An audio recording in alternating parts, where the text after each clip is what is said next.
Well, as you can see, the weather at the moment is incredibly autumnal, and it's a time of year where I do like to introduce quite a few boilies into my chosen target venue. I normally have a mixture of a couple of different flavours just to give the fish something to think about, but a question I get asked all the time is what changes do you make as it starts to get really cold and heading into winter? And so the honest answer is, I don't. I've normally put enough boilie in through the autumn that the carp I'm targeting, they almost treat it as their natural food source. They're looking for it. That might be the cell. I have to mix the cell and the essential cell together, which is exactly what I'm doing here.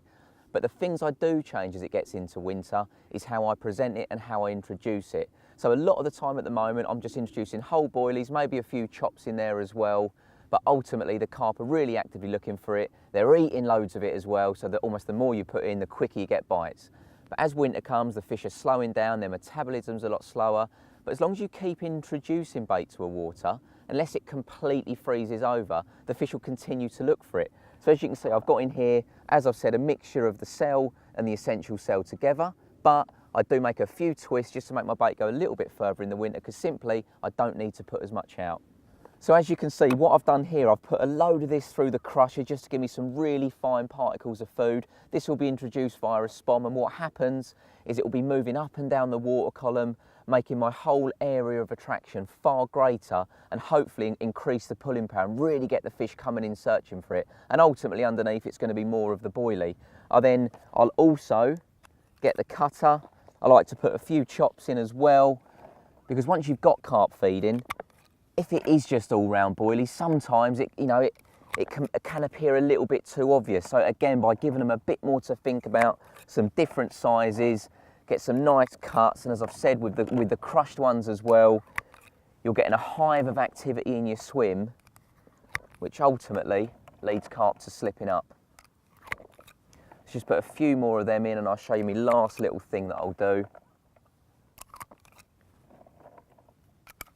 There we go, that'll do for now. Now I always want the area around my hook bait to be the most attractive thing in the swim. I'd like to think that when a carp comes in, it's drawn in by the power of the bait around it and all these little particles floating around. But because a lot of my fishing is short sessions, it might be a day here and there, could be a quick overnighter, I want my hook bait to be the most attractive thing in the swim. So I may hook on a little crumb bag to do that.